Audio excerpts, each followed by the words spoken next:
करोति वाचालं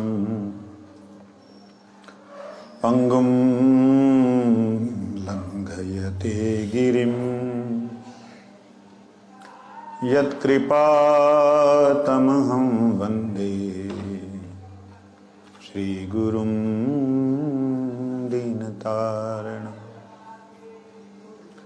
कृपया क्षमताम् अपराधिजनम् कलुषायुतसक्तसुदीननरं सुपथे परिचालय सर्वदिनं प्रणमामि च माधवदेवपदम्।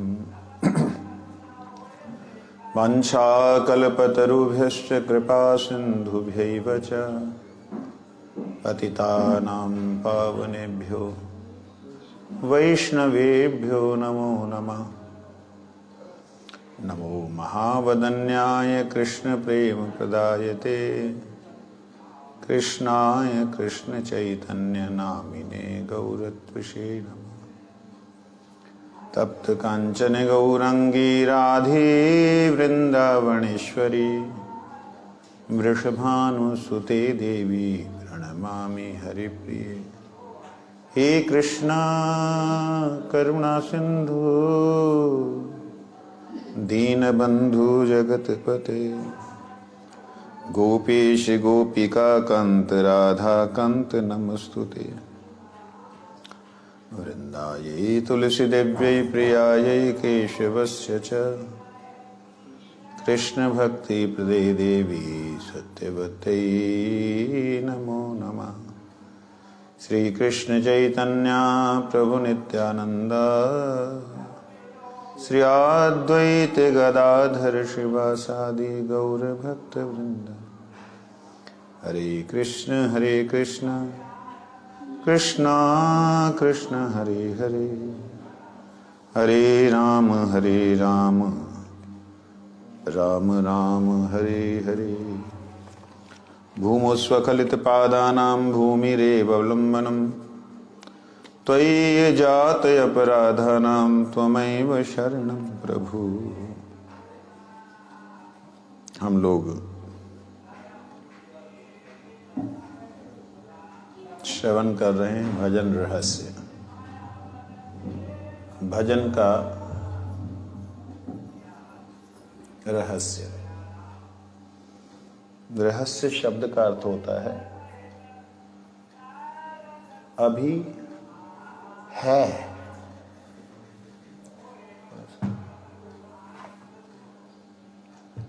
रह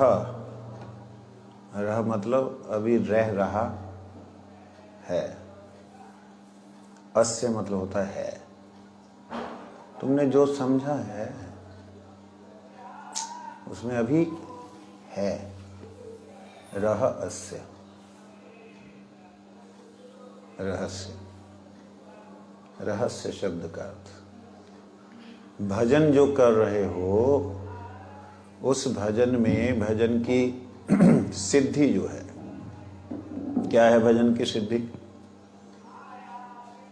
श्री राधा गोविंद जी की नित्य सेवा। राधा कृष्ण उनका दर्शन ही नहीं हुआ, नित्य सेवा क्या करेंगे? हम लोग नित्य सेवा का मतलब मंदिर में नित्य सेवा करनी, उसको सोचते हैं नित्य सेवा। ये नहीं, नित्य सेवा का मतलब है नित्य गोलोक धाम में, नित्य वृंदावन धाम में इस शरीर को छोड़ने के बाद की सेवा। उसका रहस्य क्या है? शरीर के रहते हुए जीवन मुक्त अवस्था, जीवन है लेकिन मुक्त अवस्था, उस अवस्था में सेवा। जैसे गुरुदेव अंतर ध्यान में चले जाते थे, कीर्तन करते करते उन्हें सुधि बुध नहीं होती, वो जैसे कीर्तन शुरू करते तो ऐसा लगता मानो वो भगवान महाप्रभु जी के कीर्तन में ही है। कीर्तन का स्वर ही, कीर्तन के तरंग, कीर्तन में जो सहयोगी, वो एक अलग ही अवस्था में पहुंच जाते हैं। श्री कृष्ण चैतन्य प्रभु नित्यानंद, जैसे बोल रहे प्रभु नित्यानंद, इसमें कोई सुर नहीं लगा रहे, भाव जो है भगवान से प्रेम, राग जो है वही अनुराग प्रकाशित होता है। तो ये सेवा, ये नित्य सेवा में आता है। इसमें हमारी क्यों नहीं रुचि है? हमारी रुचि क्यों नहीं है? कैसे रुचि होगी? कोई ऐसा कर्म करने से कहते नहीं, कोई ज्ञान अर्जन करने से, ज्ञान प्राप्त करने से कहते नहीं। रुचि कैसे होगी? उस बात को इसमें खोला गया, इसीलिए इसे कहा भजन रहस्य।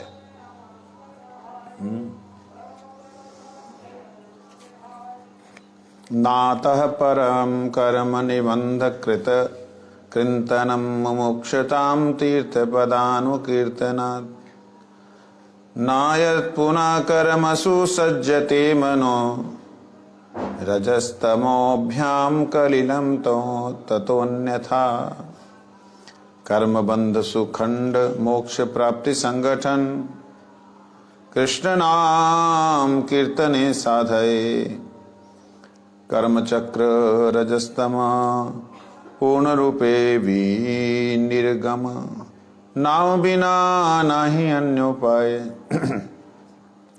जो लोग इस संसार बंधन से मुक्त होना चाहते हैं,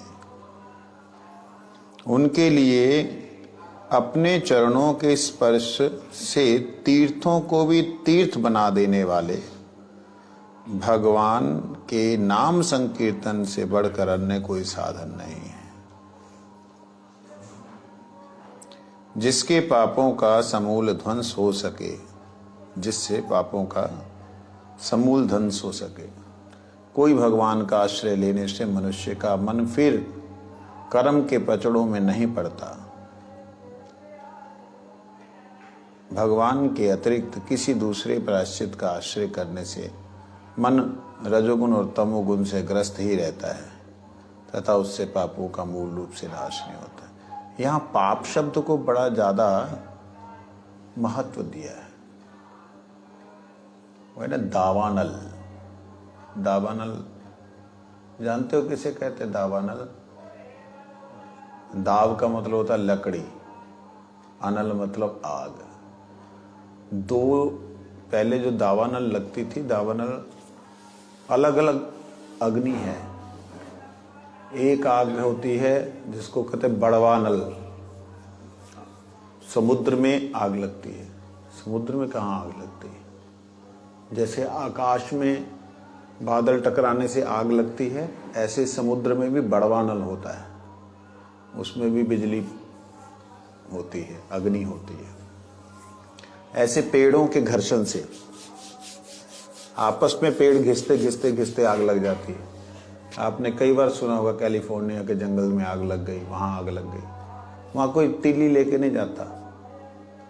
ऐसे घिसते घिसते हवा गर्मी के कारण अंडर टेम्परेचर होता है और घिसते घिसते जो है आग लग जाती है। तो इस प्रकार से इस संसार में हमारे मन में आग लगी हुई है। अगर हमको किसी ने ऐसे करके नहीं देखा तो अंदर जल जाता है। ले, मेरे से तो बात ही नहीं की ढंग से। मेरे को मेरे पति ने अगर सवेरे उठ के गुड मॉर्निंग नहीं बोला, मेरा सारा दिन खराब हो जाता है। मेरी पत्नी ने मेरे को शाम को आके पानी नहीं पूछा तो बस रात खराब हो जाती। ये आग लगी हुई अंदर। मेरा बेटा, मेरा बाप, जितने सगे संबंधी हैं हमारे, जितने रिश्तेदार हैं, इन सबके साथ में हम लोगों का दैहिक स्वार्थ शारीरिक स्वार्थ की पूर्ति नहीं होने से माथा गर्म हो जाता है, क्योंकि अंदर आग लगी है, इसलिए ऊपर रखा हुआ इसके जो भी पात्र है वो गर्म हो जाता है। आग लगी है तो हृदय में आग लगी हो तो क्या, तो ये दावानल कहते। क्यों कहते? ये पाप के कारण ही व्यक्ति को इस अग्नि का स्पर्श होता है। कौन से पाप? हमने तो कोई पाप नहीं किए। इस जगत में कोई भी कर्म है ही नहीं जिसमें पाप ना हो। आप नहा रहे हो तो नहाने में भी पाप है, तो नहाना बंद कर दें। नहाना बंद कर दोगे तो भी पाप है। कैसे? बार बार इस चीज को बता रहा हूं, बच्चे नए आए हैं इसलिए थोड़ा सा उसे रिपीट करना पड़ रहा है।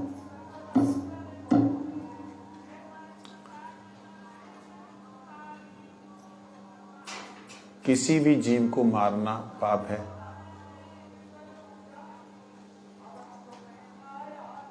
जीवों में सर्वश्रेष्ठ गाय, उसको मारना पाप। गाय से 1000 गुना ज्यादा पाप है किसी मनुष्य को मारना। मनुष्यों में 1000 गुना ज्यादा पाप है किसी ब्राह्मण, सद्ब्राह्मण को, अच्छे ब्राह्मण को मारना। उससे हजारों गुना ज्यादा, लाखों गुना ज्यादा पाप है किसी अच्छे संत को मार डाला, है ना? आपने एक संत को मारा, गर्दन काटी और उसको ले जाके जंगल में फेंक दिया।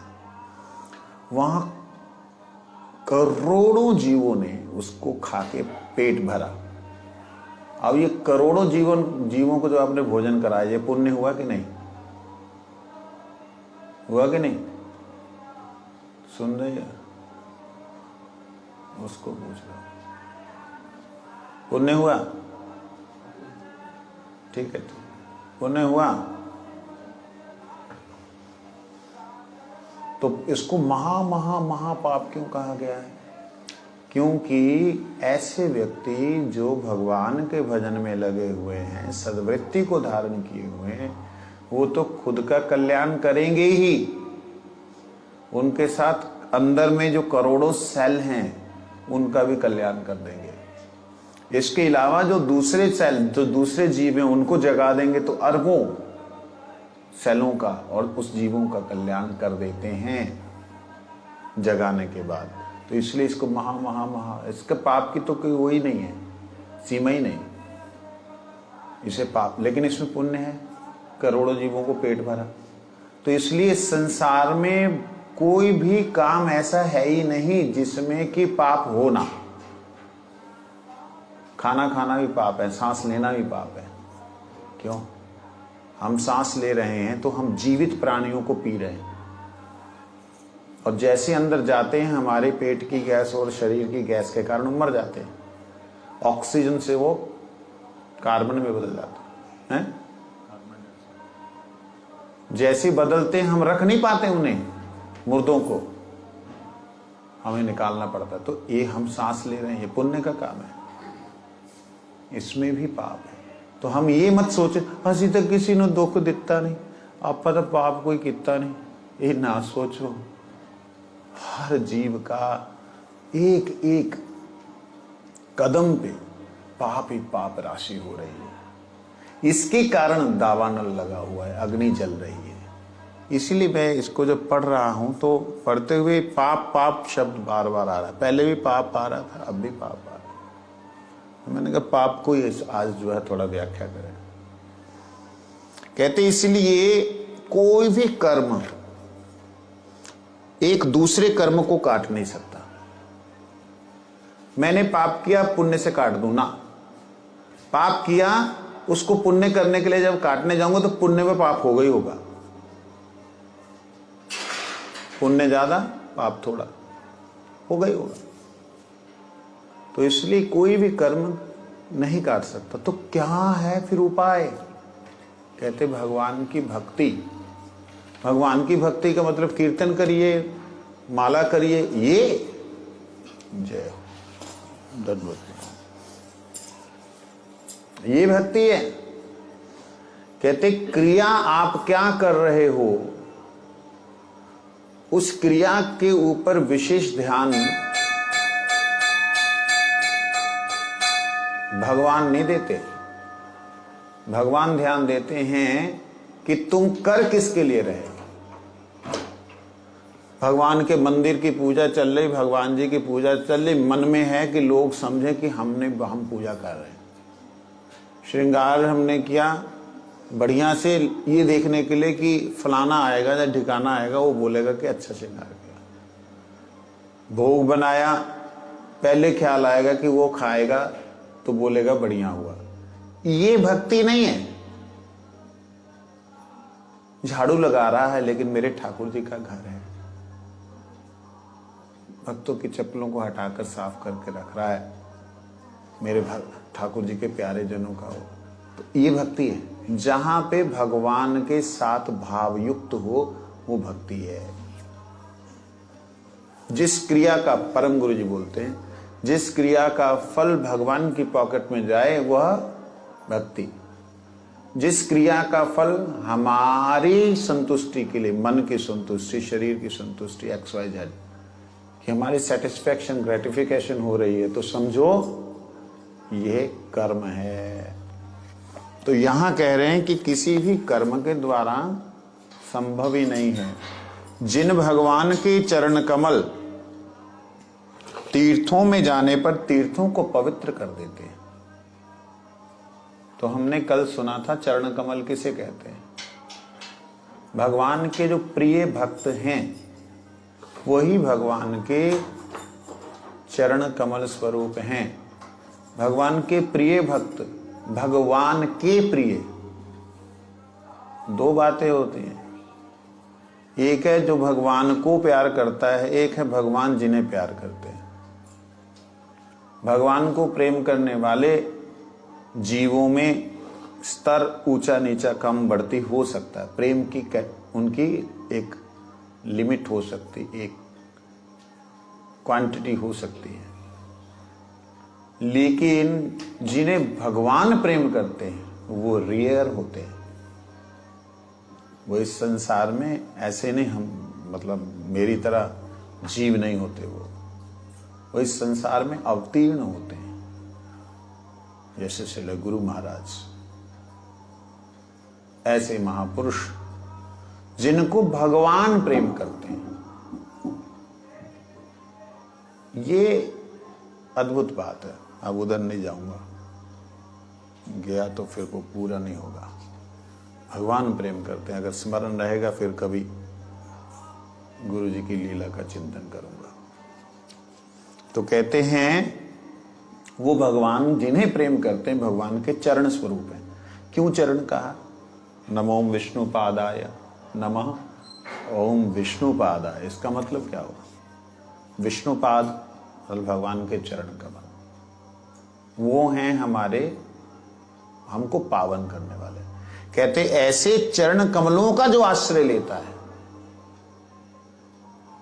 और आश्रय लेकर के कर्म के पचड़ों में ना पड़ करके भगवान के नाम के अतिरिक्त किसी भी दूसरे प्रायश्चित को नहीं करता, बिना आश्रय के भक्ति नहीं होती। बिना आश्रय के भक्ति नहीं होती का मतलब हम जो करते हैं क्या पुण्य है। बिना सदगुरु के चरणों का आश्रय लिए बिना भक्ति नहीं हो। सदगुरु किसको कहेंगे? जो बुढ़ा है, जो बुजुर्ग है, जो बहुत दिनों से साधन कर रहा है, वो सदगुरु डेफिनेटली वही होगा सदगुरु। नहीं, सुखदेव जी महाराज बालक हैं, बड़े बड़े महर्षि उनके पास जा रहे हैं। क्यों जा रहे हैं? कथा अच्छी करते ना। पराशर ऋषि इत्यादि कथा करने वाले बड़े बड़े वक्ता, नारद गोस्वामी से बड़ा वक्ता कौन होगा? ये कारण नहीं है। सुखदेव जी श्री राधा रानी के, श्याम सुंदर के जो गुणों के प्रति आकृष्ट हुए हैं वो अन्य ऋषि गणों का इतना आकर्षण नहीं था। तो इसलिए सारे ऋषि, पुलत्स्य, पराशर इत्यादि महान महान ऋषिगण वहां आकर के बैठे हैं कथा श्रवण करने के लिए। एक तरह से सुखदेव जी के आश्रय से भगवान का आश्रय प्राप्त कर रहे हैं। तो इसलिए आश्रय भगवान का लेने का मतलब भगवान जिनसे प्रेम करते हैं ऐसे शुद्ध भक्त इस संसार में डेफिनेटली विचरण करते हैं। तुम्हारी आंखों का हो सकता है दोष कि तुम पहचान ना पाओ, लेकिन वो हैं, बिना उनके धरती रह ही नहीं सकती। भगवान के चरण कमलों के बिना धरती रह ही नहीं सकती। तो इसलिए यहां कहते हैं मुमुक्षताम तीर्थ पदानुकीर्तनात्, जो तीर्थों को भी तीर्थ करने वाले अर्थात मुक्त करने वाले चरण कमल हैं, उनके अनुकीर्तनात्, पदानुकीर्तनात्, उनके चरणों का अनुगत करते हुए। बड़ा सुंदर शब्द है। अब इसका व्याख्या बाद में करनी पड़ेगी। मुमुक्षताम तीर्थ, मुक्ति की, मुक्त होने की, जो बंधनों से जो मुक्त होने की जो क्रिया है, वो क्रिया तभी पूर्ण होती है जब तीर्थों को पवित्र करने वाले भक्तों का पद अनुकीर्तनात्, पदानुकीर्तनात्, इसका अर्थ होता है उनके अनुगत में, उनके चरणों के अनुगत में होकर के कीर्तन किया जाए। तो तब जाके कलिलम रजस्तमोभ्याम कलिलम ततो अन्यथा, ये जो रजोगुण तमोगुण से उत्पन्न हमारे जो पाप हैं, उनसे हम पूर्ण रूप से जड़ से मुक्त